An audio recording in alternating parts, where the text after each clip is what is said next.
Assalamualaikum warahmatullahi wabarakatuh.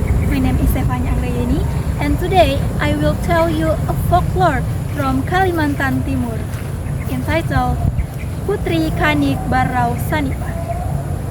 Long time ago, before the kingdom of Barau was formed, there was a coastal land called Banua Pantai.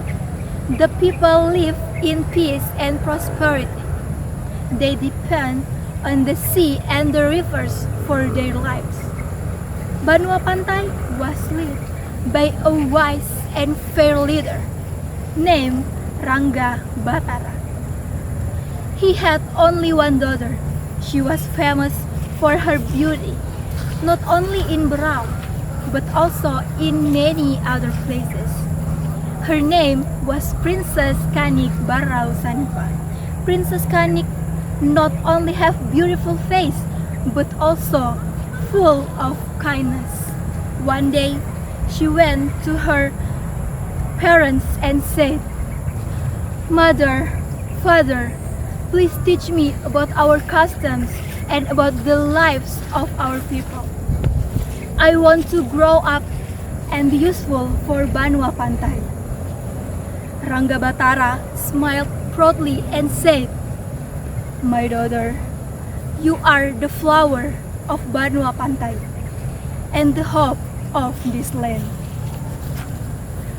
But without realizing it, after their beloved daughter was born, Rangga Batara and his wife began to neglect their duty to God. And this neglect brought a big disaster.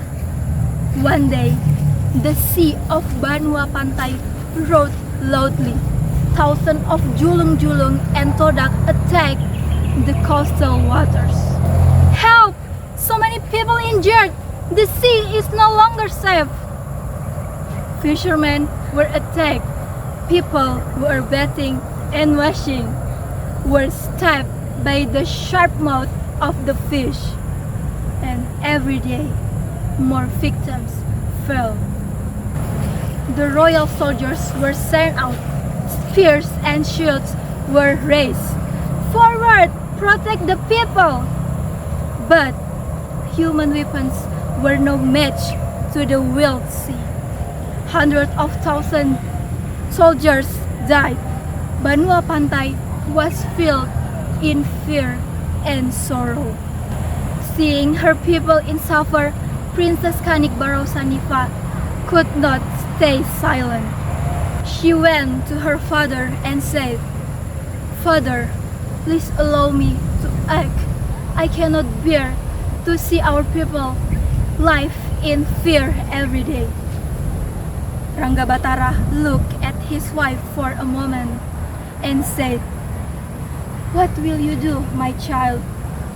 She answered calmly, "I believe that wisdom and unity are more stronger than violence." Princess Kanik stood before the soldiers and said, "Listen to me. We will not fight the sea with spears. Cut down the banana tree trunks, plant them along the shore." A commander asked doubtfully, "What are the banana trunks for, princess?" She replied, "The sharp mouths of the julung-julung and todak will get stuck in them, and they will not be able to escape." The soldiers obeyed her command. Thousands of banana trunks were planted along the beach. When the tide came, the fish attacked, and one by one they were trapped. And the people shouted, "We won! Banua Pantai is safe!" But the victory brought a new trial. The dead fish began to rot. A terrible smell spread. Disease followed. Many people are sick. Some are dying. Behind the suffering, evil whispers began to spread. "This is because of Princess Kanik. She brings bad luck to our land." The lies were believed. Hatred grew. People demand punishment. With a broken heart, Ranggabatara held a council meeting. The decision was made.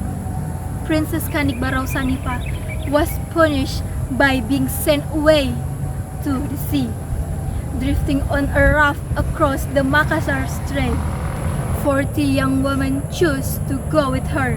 Tears and prayers follow as the raft was released into the sea. For 14 days and nights, they drift on the sea, praying sincerely. On the 15th day, a ship appeared, captained by a male sailor. He approached and said, "Princess, I'm Langkuda Taware from Wajo. Allow me to help you and take you home." With tears in her eyes, Princess Kanik said, "If God allows it, I wish to return to my land." Langkuda Taware brought Princess Kanik to Banua Pantai. All the people were surprised but happy about Princess Kanik's return. They realized that Princess Kanik was not a beggar of disaster, but a wise and brave princess. Princess Kanik married Langkuda Taware and was crowned Queen of Banua Pantai. This is the story of Princess Kanik Barau Sanipa, a princess who was wise, brave, and willing to sacrifice herself for her people. Her name lives on the hearts of the people of Berau until today. Well, ladies and gentlemen, thank you for your listening. Wassalamualaikum warahmatullahi wabarakatuh.